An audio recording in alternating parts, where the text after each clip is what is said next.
Okay, this is going to be part 3 of our video series, how to get your Merchant Marine credential, how to find jobs after you do get it.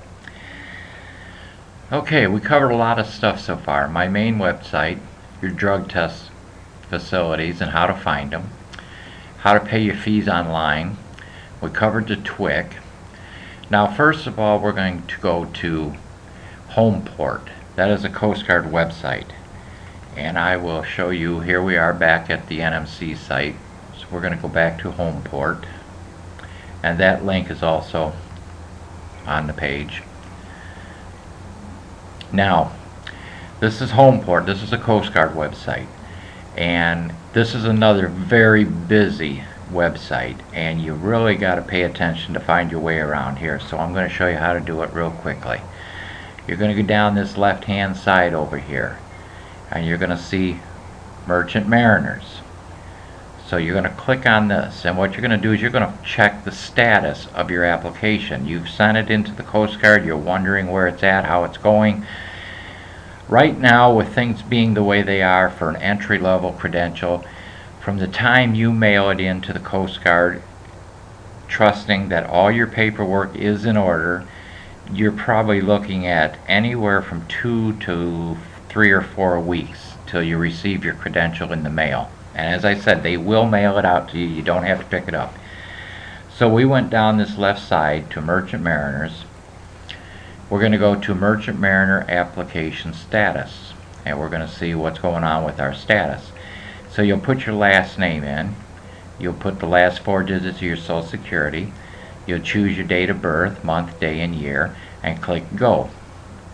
Now, it will bring up a page and tell you exactly where your application is in the process. Okay, if it's in transit, that means that it's being mailed from the REC that you mailed it to down to West Virginia. Then it will be ready to be evaluated. It will be being evaluated. It'll be for review. Then it goes down, approved to print. Then it gets printed. Then it gets issued and mailed out to you. Now if it shows issued, and say it's been 3 or 4 weeks since it shows this on the date, because it'll give you the date that it was issued, and you still haven't received it, you're going to have to call and find out what's going on, because they probably got the wrong address in the computer or something like that. Now if it says awaiting info, that means you're going to get a letter from them, and it usually will tell you what they're waiting for in the computer. If you forgot to put the drug test in there, or if you forgot to put the physical in, or something like that, you'll be delayed. So you want to make absolutely sure you got everything in order so it goes as smoothly as possible and there's no delays. Because the longer it takes, the longer it's going to be before you can go to work. So that's the situation when you go in to look at the status of your application. And you will do that at Homeport. Alright, we're going to go back to my page, or my website, and I'm going to show you something on the STCW. What is the STCW? The STCW is actually a certificate that you can get, but you have to have certain training to get it. Why would you need it? Okay, here's why you need it. Anyone who sails on a ship that goes outside of the boundary lines of the U.S., which would be in the ocean, needs to be STCW qualified. Now that stands for Standards of Training, Certification, and Watchkeeping. It's not as complicated as it sounds. If you're going to be on a tanker that goes to the Middle East, or a container ship that goes to Asia or Europe, you must be certified under STCW, even at the entry-level rating. Now, if you're entry-level and you just have OS, you won't actually get an STCW certificate. But what you will have to do is you will have to take 4 classes. And you can write this down, BSTs, Basic Safety Training. You'll have to take those 4 classes, and they include 4 elements: personal survival techniques, fire prevention and firefighting, elementary first aid, personal safety, and social responsibility. Once you take those 4 classes, you are qualified under STCW to sail on ocean-going vessels. Now, if you sail on a towing vessel in the Mississippi River pushing barges, you don't need it. If you're on one of these ore freighters like this up in the Great Lakes, you do not need it. It is only for deep sea sailing, deep sea as they call it. And these classes can be expensive. They can run anywhere from $500 to $1,000 depending on where you want to take them. So if you've got the entry-level ratings and you want to be able to open more options for jobs, I would highly recommend taking this if you can afford to. If you can afford to take the classes, definitely take them. And you will keep these 4 certificates in your briefcase with you at all times. You will carry those on the vessel because you won't get an STCW in your little passport style MMC book. You're just going to carry your certificates with you. Higher rating people, when you go up to AB or to oiler in the engine room, then this will be on your actual inside your credential book, so you don't have to carry these certificates. But just the entry level, like wiper, steward's department, or OS, ordinary seaman, you'll carry these certificates with you. Now I'm going to show you how you find a school. Now if you take these classes, they have to be done at a Coast Guard approved course or school, and we'll take a look at how you do that. We're going to go back to the National Maritime Center website.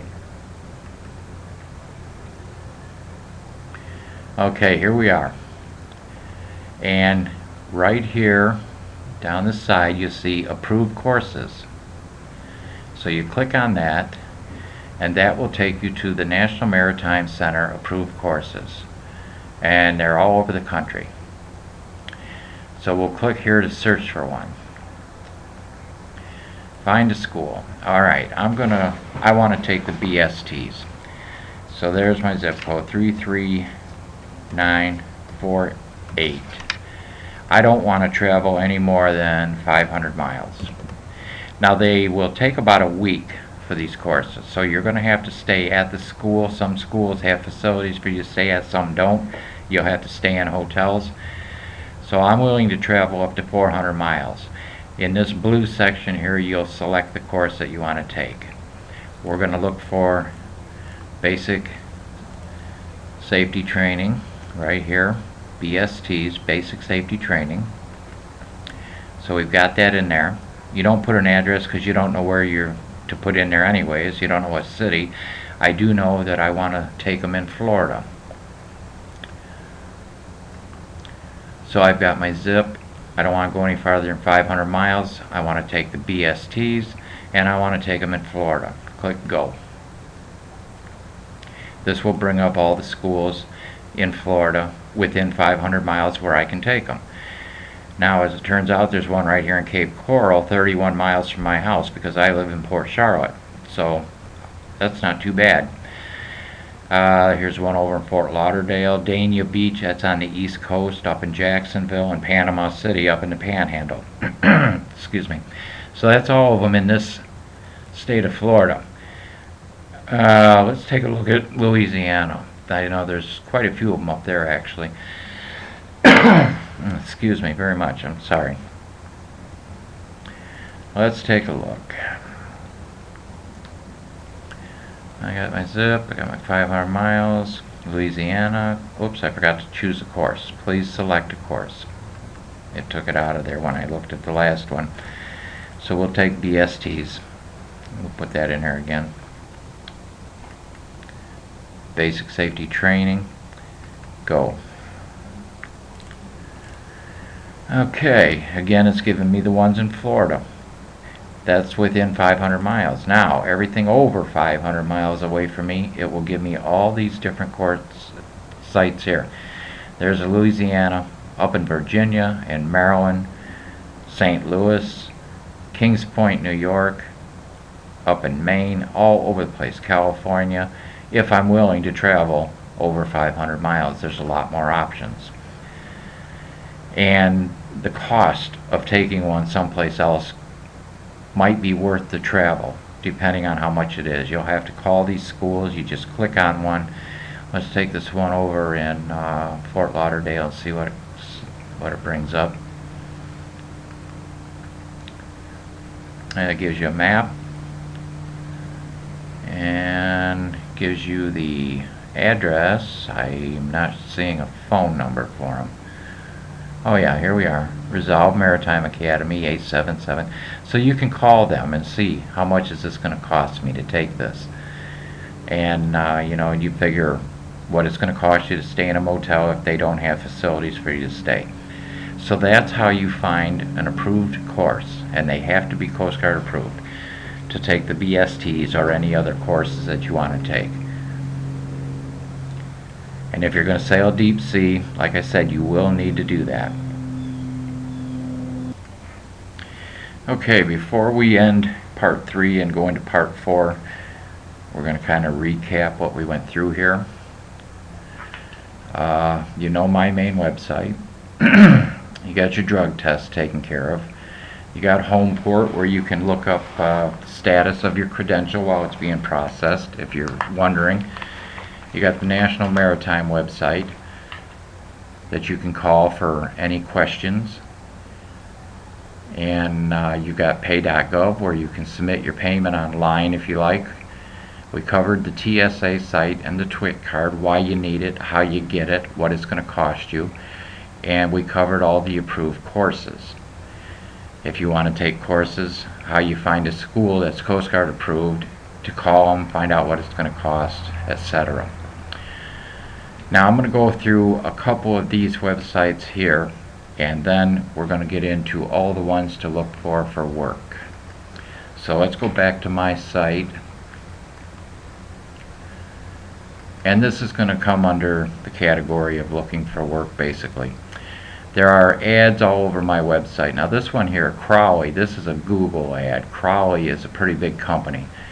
Looking for a maritime career, then Crowley is looking for you. So you can click on this ad, it'll take you to their website, and they may tell you on the website what they're looking for, or have applications that you can fill out, or they may not.